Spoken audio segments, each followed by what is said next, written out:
If you're familiar with the United States Marine Corps, you might be familiar with something called the Crucible. The Crucible is the final test of a Marine recruit's training. It's a 54-hour period. It's during which they get 8 hours of sleep. They have 2 meals. They do about 48 miles of hiking.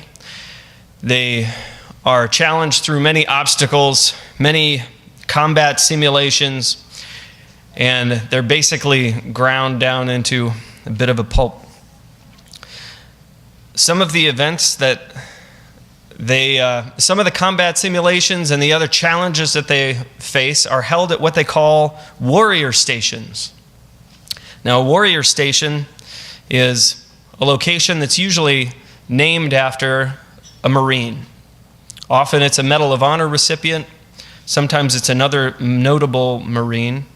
But when they get to one of these stations, the drill sergeant will pull out the citation, the Medal of Honor citation or whatever the award citation was, and read the citation and talk about why this individual is being honored here, why this individual received this award, what exactly they did to warrant that honor.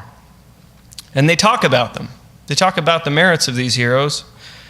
They talk about their deeds. They talk about the moral strength of what they may have done and what they did. And they share their stories. The Marines aren't alone in this kind of practice. A lot of the special forces operations in the military, they do the same thing. The Navy SEALs have something called Hell Week. Green Berets have an equivalent. They have these activities where a big part of it, ingrained in what they do, they share stories. They talk about the people that went before them. They talk about the heroes, and they talk about their acts, the good things that they did. And those are inspiring to them. Those are part of their identity. Those become ingrained into how they think and why they do what they do. The military isn't alone in sharing stories. We do this culturally. We do this socially. Culturally, we have our hero stories. Sometimes they are real heroes. Sometimes we cultivate heroes. We imagine heroes. We contrive heroes to learn something, to teach something. Because heroes become a part of our identity. Heroes become a part of what we are collectively. Individually, we can identify with them. Collectively, we can identify with them. And they can help bind us together in a sense. I want you to consider how you identify with the following heroes and how everybody else in this room around you might identify with the following heroes.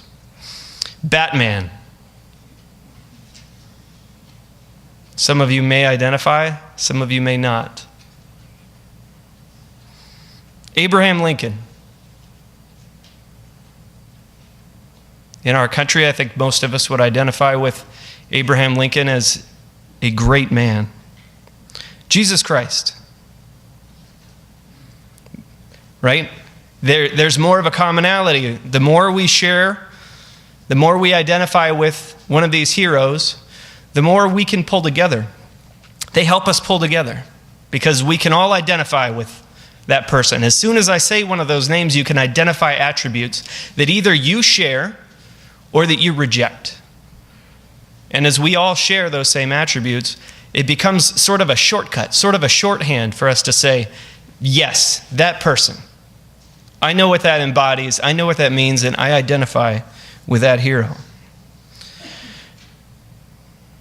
Why? Why do they pull us together? Why do our heroes help us and bring us together? Because they encourage us, right? Our heroes provide the encouragement to us that what we're trying to achieve is achievable. That's what our heroes do. That's why they're our heroes. They're up there because we know, you and I share certain values and certain things that we're pursuing. And when we share a hero, when we have somebody that we can point to, it's mutually encouraging to both of us to be able to say, yes, we know what he did, and we can follow that, and we can pursue that. Let's turn over to Hebrews 11. You probably figured If you're familiar with Hebrews 11, you probably figured we were going to get there.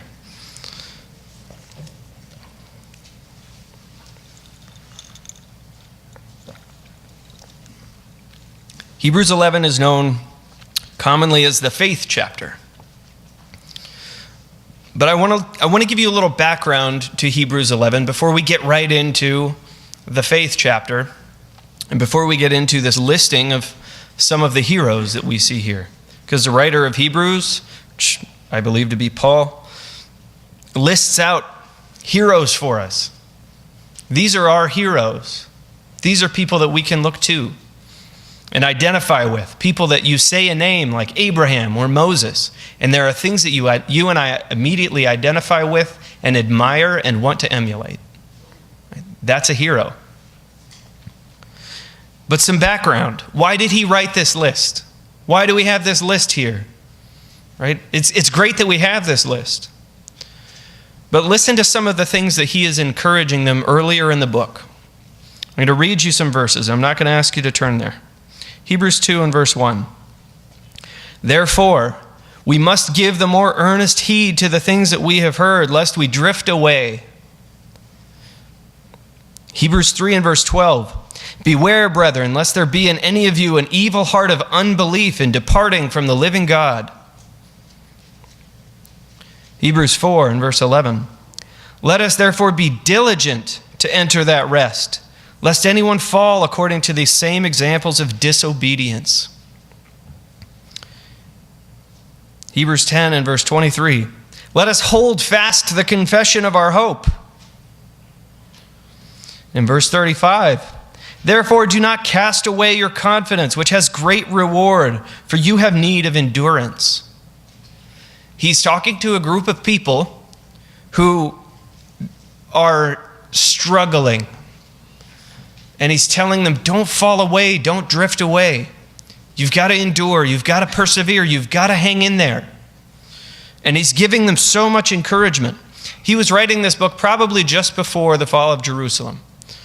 You know that Paul died somewhere around 68 AD and Jerusalem fell in 70 AD. And he was writing toward the end of his life and probably writing this to the people in Jerusalem who are under persecution, who are suffering, who are trying to hold up under what's becoming an increasingly compressed situation for them. They're increasingly in conflict with the Romans, and it's becoming increasingly difficult for those Christians who are still right there intertwined with the Jews and treated the same or worse than the Jews by the Romans. Life is getting hard for them, and he's telling them, don't fall away, don't fall away.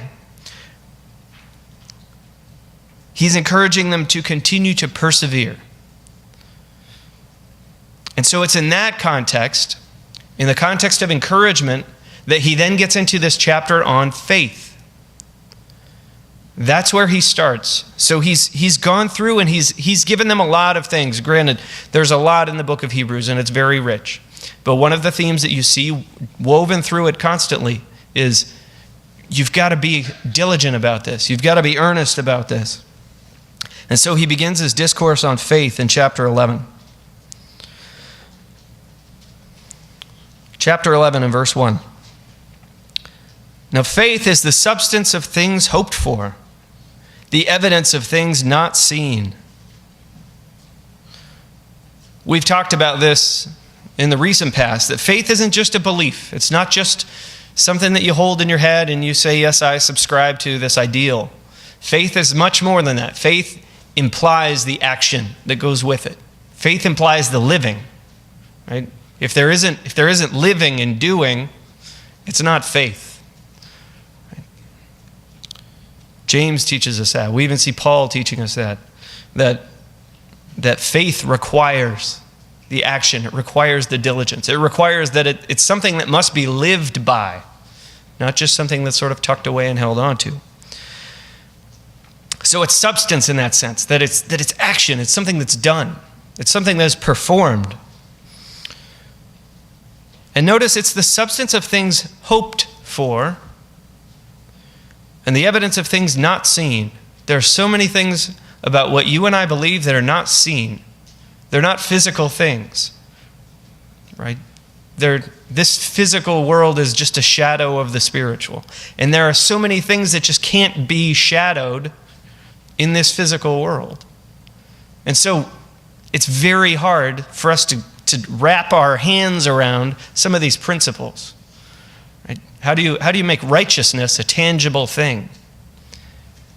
How do you make eternal life a tangible thing? We have a hard time grasping eternity. Right? There are all of these things that are not tangible. They're not real to us.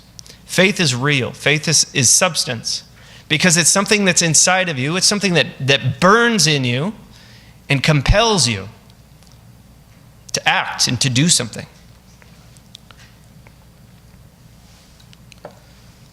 One of our booklets, it says it simply this way: the faith required to be justified must be confirmed in one's actions. Right? It's something that is confirmed, it's lived by. So it's that fire that burns hot. It's something that it can't help but drive how you think and what you do. It's just there. It's in you and it's burning. And your thoughts are driven that way. Your actions are driven that way because it's what you are. You're on fire about it. What fuels that fire? What is it that fuels that fire of faith?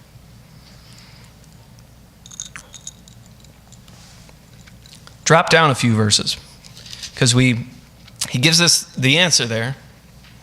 And I believe one of the big points he's making in chapter 11 here is directly related to what he tells us in verse 6.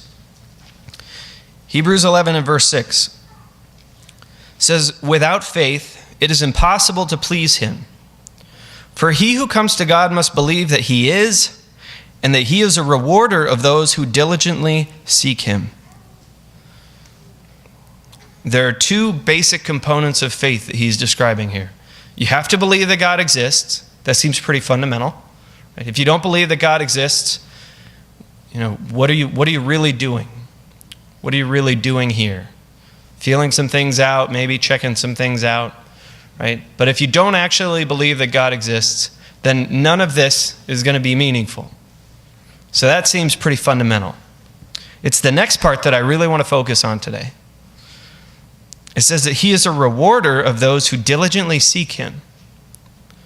We heard a lot about this in the first message. We have to be focused on him. We have to be seeking him. We have to have our mind set on him and our thoughts set on him. Right? Diligently seeking is a very active thing, isn't it? But notice that it says he is a rewarder of those who diligently seek him. He rewards those who pursue him, who are focused on him, who come after him. Let's keep in mind the difference between a reward and a goal. We've talked about this here in years past. The reward and the goal are different things. If you're running a race, right, your goal is to finish the race. It's to cross the finish line. That's your goal. You want to get there. Whatever sport you're playing, right, you have certain goals that you're trying to achieve. Those are different from the rewards. Right? If you're in the Olympics and you win a race, your goal, which was completing the race to be first ahead of everybody else, you might be rewarded with a medal or with money or with endorsements, right? There are different rewards for winning different races. The reward is different than the goal. Our goal is to be like God, is to have his mind, is to think like him. But he tells us that he rewards us. When we finish our race, when we run that race, he has a reward for us. And he's telling us here that it's not wrong for us to want that. Sometimes I think we hesitate a little bit. We don't want to seem so, selfish and self-focused that, I'm just in this to get something out of this, which we shouldn't be. We shouldn't be just in this to get something out of it, right? Again, that would be making the reward your goal. That's not what we're here to do. Our goal is to become like God. But we can be excited and should be excited, and I think we'll be able to demonstrate that here. We should be excited about this reward.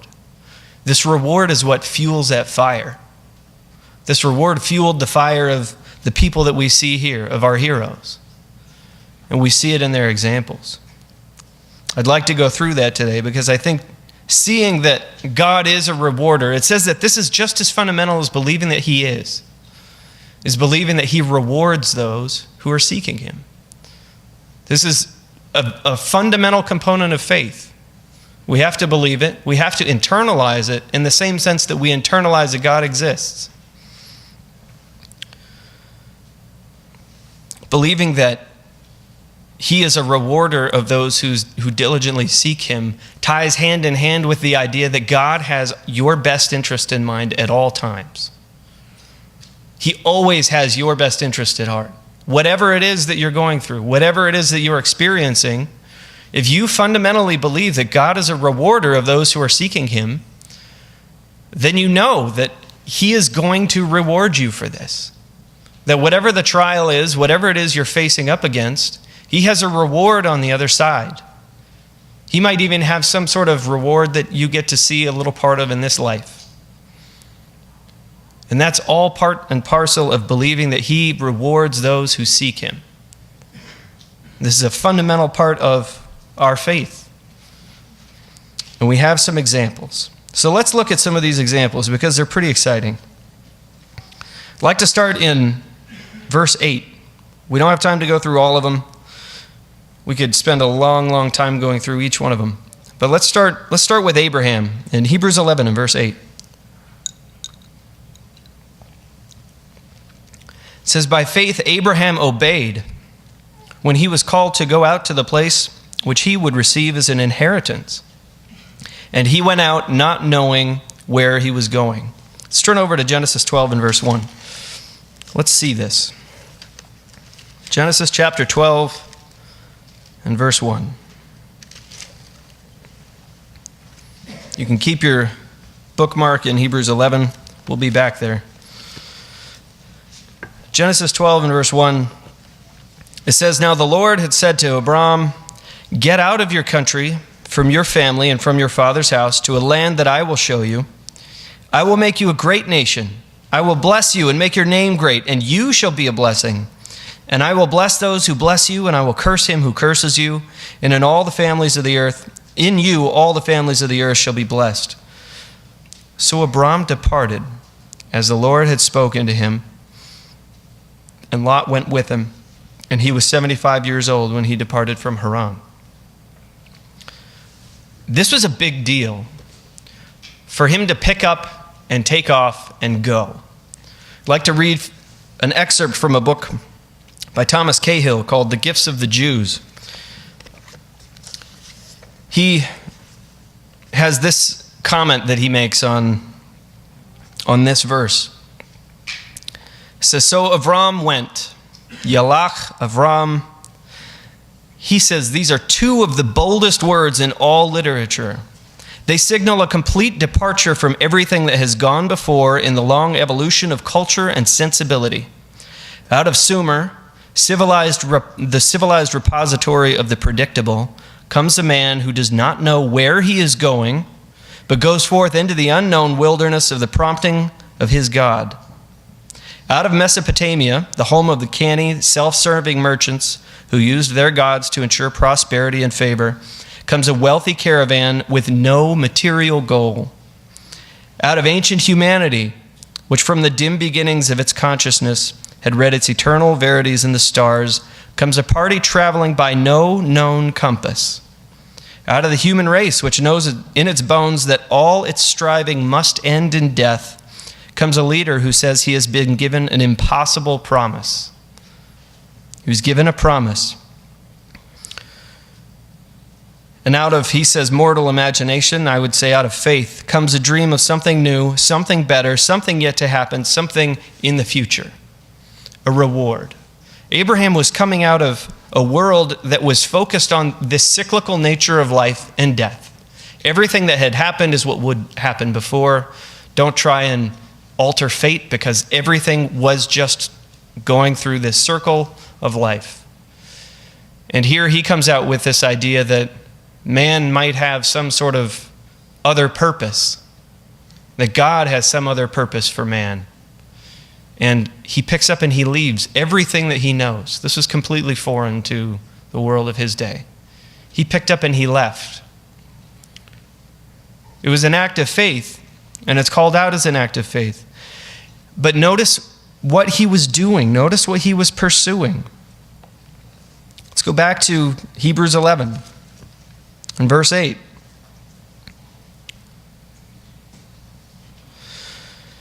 He went out, not knowing where he was going.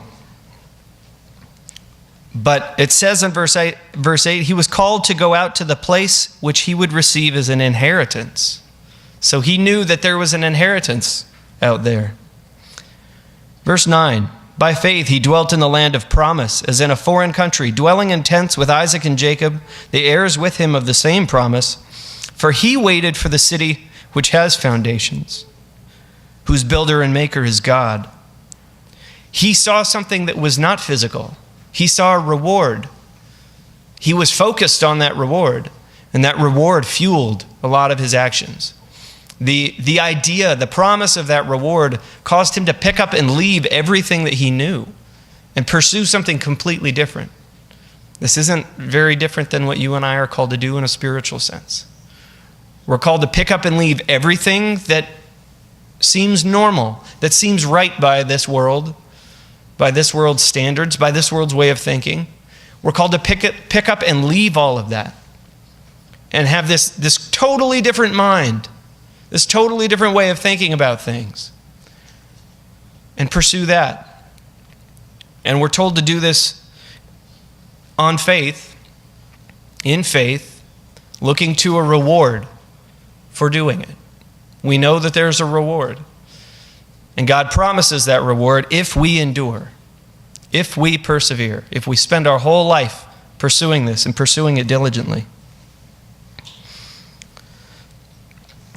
The only recorded possession that we ever see that Abraham had in Canaan was a plot to bury his wife. That's all that we really know he ever owned. He never had that physical promise fulfilled.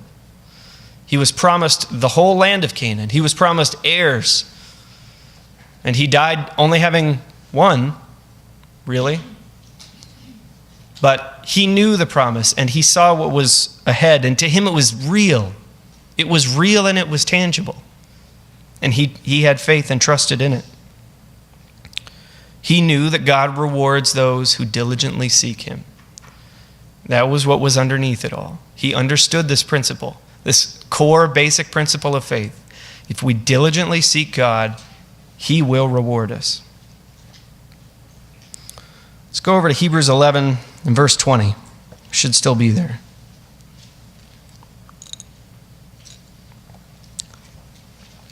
Hebrews 11 and verse 20. By faith, Isaac blessed Jacob and Esau concerning things to come. One small, simple sentence. But it says, by faith, Isaac blessed them. There's something about this blessing that was an act of faith. Let's go back and read it. If you go to Genesis chapter 27. Turn back to Genesis 27 and verse 27.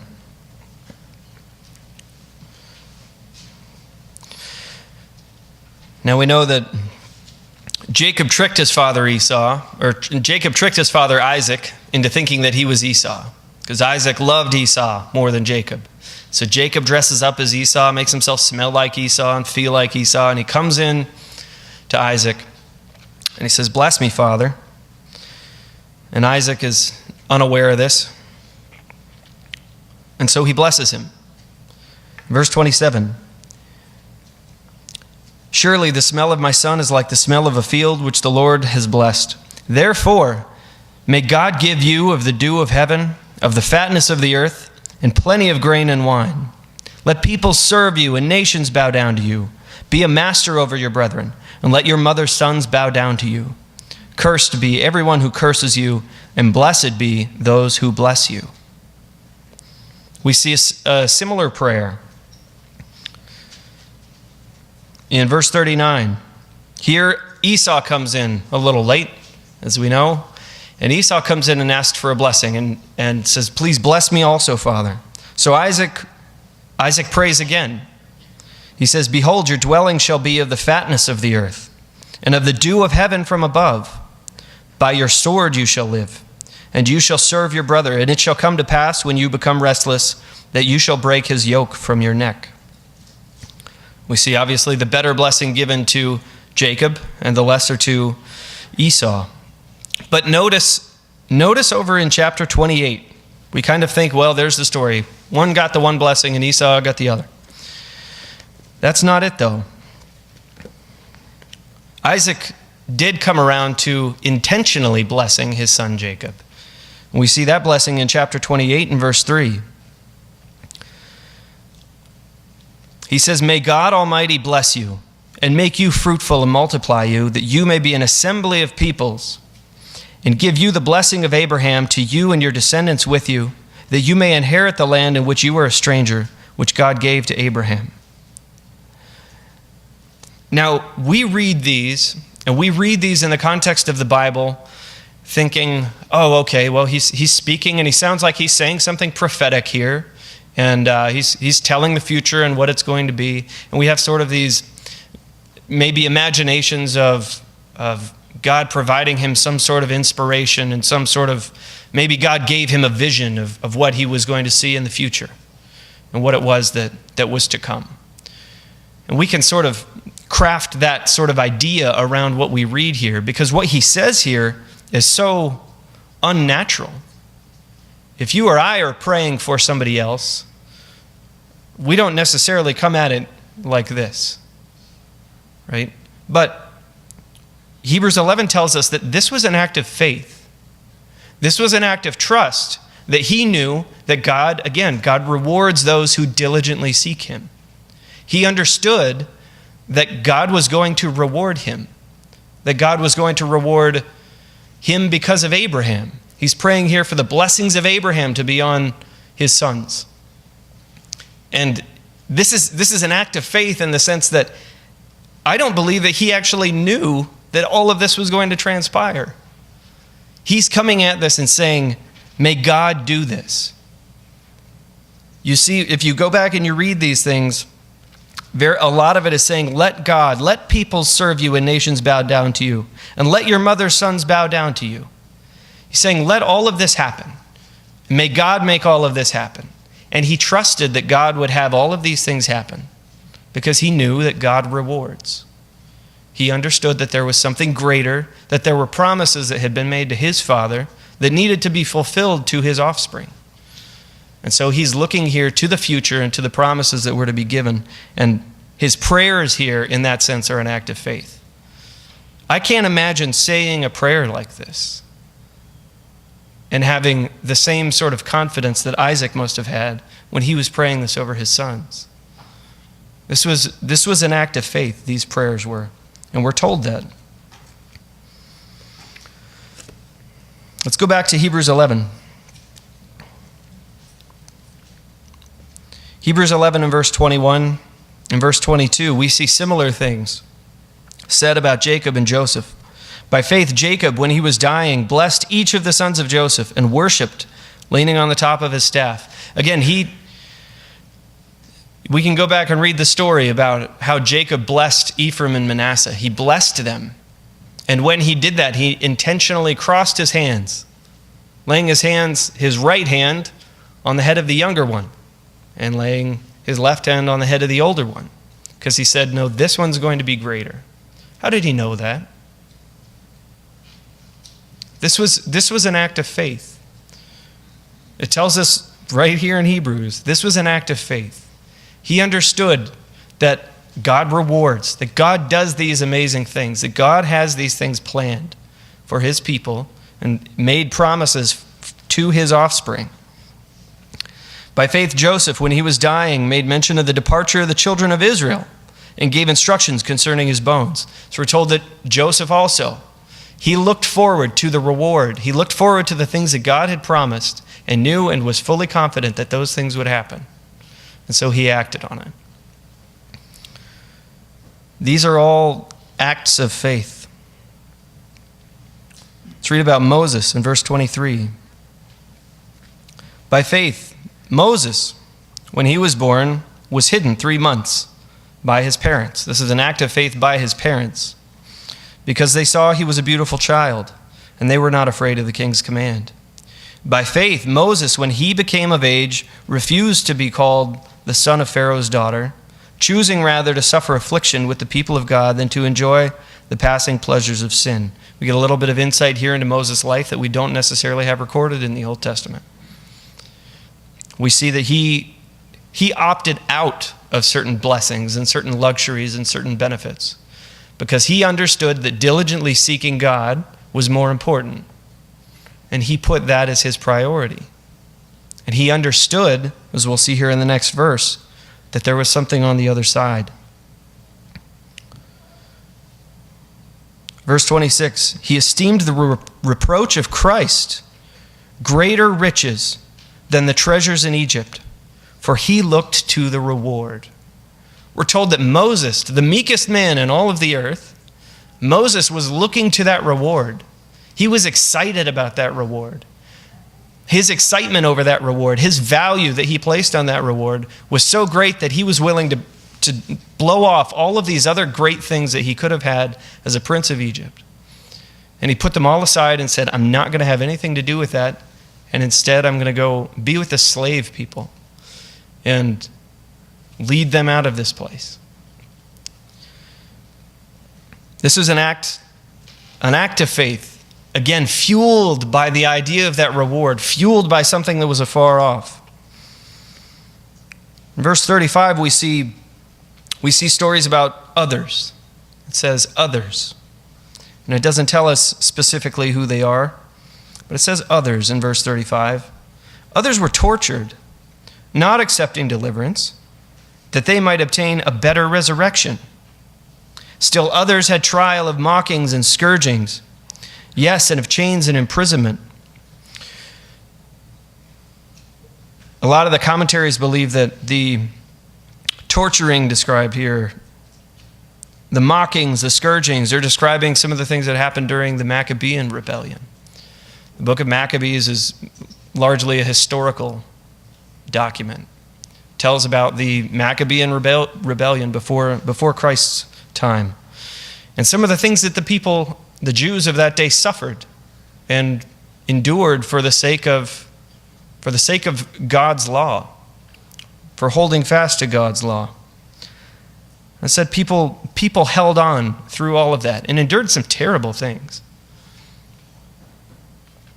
And he says, yes, and of chains and imprisonment.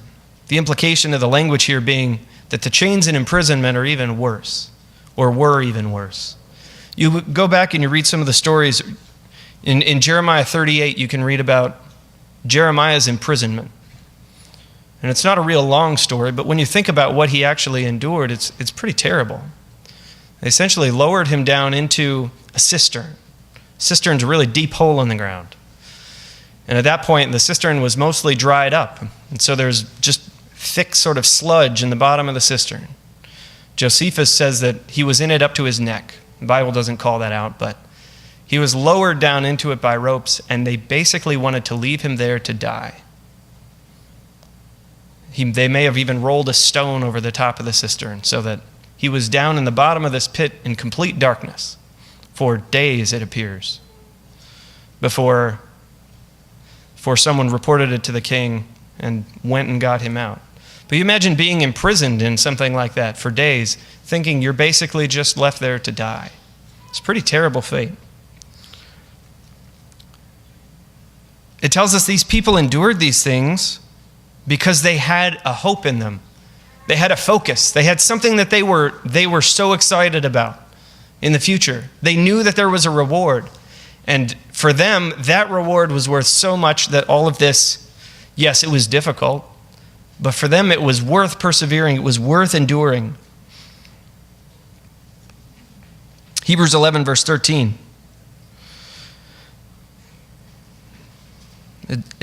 This is right in the middle, but it's really describing what these people did and why they did it. It says, these all died in faith, not having received the promises, but having seen them afar off, were assured of them. They were sure. They were confident in them because they knew that God is a rewarder of those who seek him. And so they were assured of that. They understood that. They knew that there was a reward out there, and they embraced them and confessed that they were strangers and pilgrims on the earth. For those who say such things declare plainly that they seek a homeland. And truly, if they had called to mind that country from which they had come out, they would have had opportunity to return. But now they desire a better, that is, a heavenly country. Therefore, God is not ashamed to be called their God, for he has prepared a city for them. This is their focus. This needs to be our focus. This is the thing, the reward in there is all bound up in this city that he has prepared for us. There's a city, there's a place he has for us, a position he has for us, eternal life he has prepared for us, a crown that he has for you, a new name for you. He has all of these things that he describes, that he has ready for us, waiting for us. He doesn't tell us about them because he wants us to sort of say, oh, that's going to be really good for everybody else. No, he wants us to be excited about them. He has them for you and wants them for you. Imagine if you have an amazing gift that you bought for someone and you want to give to somebody, right? You want them to be excited about it. You want them to be on fire about it, right? Especially if it's a reward for something. We recently rewarded my son. He recently learned to go to the bathroom. This is a big deal. He's almost 3. But he recently learned to go to the bathroom. Now, we bought him a toy. We bought him a set of Duplo. If you know what Duplo are, if you don't, they're like big Legos. We bought him a Duplo set with one of his favorite characters. And we put it up right out smack middle of the living room so that he could see it every day. And we wanted him to be excited about it, right? There were times that he wasn't as excited as we wanted him to be about it. But this was a reward for something that we wanted him to do. And we wanted him to be excited. And so we really made a big deal out of it, to the point that he was excited and he was on fire for it. And it probably helped him. He did a good job. He just got it this week, right? He just earned that. But we wanted him to be excited for it. God wants us to be excited about what he's prepared for us. It says he's not ashamed of it. He's not ashamed to be called our God. He's prepared this wonderful thing.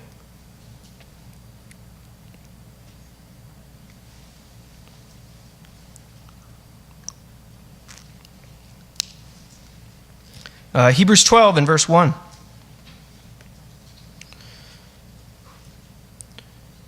It says, therefore we also, since we are surrounded by so great a cloud of witnesses, let us lay aside every weight and the sin which so easily ensnares us, and let us run with endurance the race that is set before us. Let's finish it. Let's hit that goal, because there is a reward for finishing that race. Looking unto Jesus, the author and finisher of our faith, who for the joy that was set before him endured the cross, despised the shame, and has sat down at the right hand of the throne of God. Jesus Christ is set up as our ultimate hero. There's this list that we have here, but he's identified as our supreme hero. He's the one, of course, that we look to and emulate in all things. All the others in this list, they have some flaws. They have some problems. Paul is very gracious in glossing over those problems. There are some people in this list that you might look at and say, why is that guy there? Paul glosses over those things because he's focusing on their faith. He's focusing on what they were looking toward, on their confidence in that reward that God offered. Jesus Christ is the ultimate example of that. He understood the reward. He knew the prize. The prize for him was very different. The prize for him was all of us. And that was very exciting for him. And he endured and stuck it out to the end. If you want to grow in faith, which I assume you do, which I do, go learn the stories of our heroes. Go back and read through them. This list only scratches the surface, and Paul knows it. Right? If you look at verse 32, he says, "What more shall I say? For the time would fail me to tell of Gideon and Barak and Samson and Jephthah, also of David and Samuel and the prophets, who through faith they did all of these things." He gives this list of people, and he says, I don't have time to talk about all of them, and I don't have time to talk about all of them either. But we do. We have time to go back. And if you want to grow in faith, go back and learn these stories. He lists some of them. He goes through and skims the surface and picks out some of them. There are some that he doesn't list at all. There are people like Hezekiah, Jehoshaphat, Hosea, Jeremiah, Job. You go back and you read the stories of some of these people, and you'll see that these were people of faith. These are our heroes. You and I are not so different from the people in the book of Hebrews. Right? We have the same kinds of trials, the same kinds of problems. Our society can sort of wear us down, right? It can get heavy on you. Which is why we need to, again, be looking to God. We need to look to what He's set out before us. He gives us His book, and He fills it with all of these examples of people who did good things that He praises and He applauds. And He sets them up as our heroes. We're like the people in the book of Hebrews in the sense that great tribulation could be imminent. The destruction of Jerusalem and persecution was right over the horizon for them. We don't know what's right over the horizon for us.